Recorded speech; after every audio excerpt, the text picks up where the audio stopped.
আমার আমার একবারে ক্ষোভ হইল যাইয়া সে ডিসেম্বরে 2025 আর 25 সালের ডিসেম্বরে 180 লিটার তেল, ওটা কোর্ট রেফারেন্স ছিল, কোর্ট বন্ধ ছিল, তখন যাইয়া জজকোর্ট বন্ধ থাকে, কিন্তু সেখানে সে ডিউটি দেখাইয়া 170 লিটার তেল সে নিছে, 170 লিটার তেল এই সোহেল রানা সে নিছে।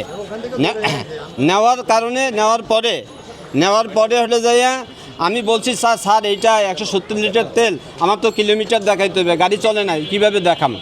হ্যাঁ, এই প্রথম শত্রুতা হলে যায় তার লাগে, এখান থেকে শত্রুতা।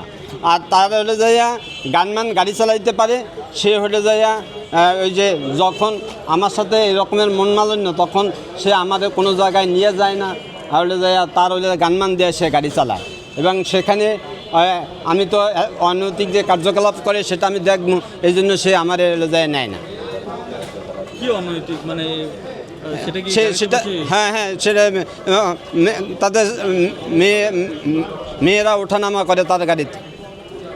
পরিচিত হইতে পারে, সেক্ষেত্রে কেন পরিচিত আমি চিনি না, আমি ড্রাইভার ভাই, ড্রাইভাররা হলে যাইয়া একটা ফ্যামিলির মেম্বার, তার হলে যাইয়া পরিচিত অপরিচিত এটা বোঝার মতো তো হলে যাইয়া আমি কিছুটা তো বুঝি, আমি তো কিছুটা বুঝতে পারি, আমার তো দাড়ি মোজ পাইকে গেছে, আমি তো বুঝি এটা কোনটা প্রেম আর কোনটা ভালোবাসা আর কোনটা হলে যাইয়া কি নষ্টামি ফষ্টামি, এটা তো আমরা বুঝি হলে যায়। এখন আপনি কি চান?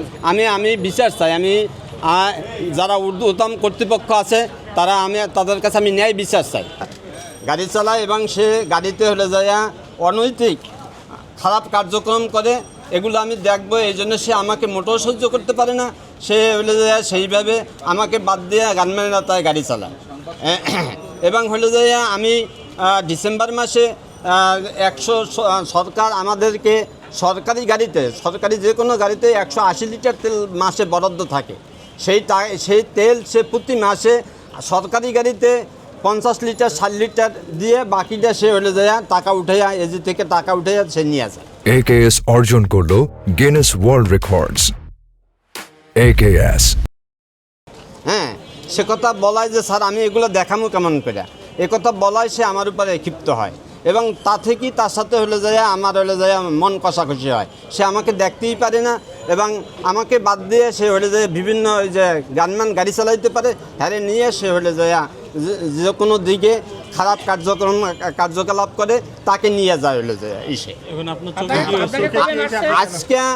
আজকে সকাল 9:30টায় তার পিয়ন দ্বারা আমাকে ফোন দেয় যে স্যারে আপনাকে ডাকছে। আমি লগ বই নিয়ে যাই, লগ বইতে সময় বাদ করে বলে যে হলো যে এখানে 7টা কেন লেখছো? আমি বললাম যে স্যার আপনি 8টার সময় গাড়িতে ওঠেন, 7টার সময় আমি যদি গাড়ির কাছে না যাই তাহলে গাড়ির ধোয়া মোছা পরিষ্কার আমি কীভাবে করবো? এই জন্য তো আমি 7টায় লিখছি। 7টায় এই কথা বলার সঙ্গে সঙ্গে সে আমার চোখের উপরে ঘুষি মারে, আর হলে যায় এই কান পাশায় আর একটা থাবর মারে, ঘুষি এবং থাবর মারার পরে তার পিয়ন সে আমার হাতটা ধরে টান দিয়ে সরাইয়ে দেয়, এবং তখন একটা লাথি মারে, লাথিটা আমার গায়ে পড়ে নাই, হলে যায় আর বলে শুয়ারের বাচ্চা, খানকির পোলা, বুঝরে সোদা, হ্যাঁ বুঝরে হইছ, হ্যাঁ এই কথা বললে আমাকে ওখান থেকে হলে যায় বাইরে বাদ করে দেয়। তখন আমার হলে যায় চোখ ফুললে এরকম হয়ে গেছে, চোখ দিয়ে পানি পরে, আমি চোখ দিয়ে একটা আলোর মতো বাইরে এসে পরে আমি স্যারের খাস কামরায় সোহেল রানা, বিচারক সোহেল রানা স্যারের খাস কামরায় বসে এই ঘটনা। এটা আজকে 9:30টার সময়।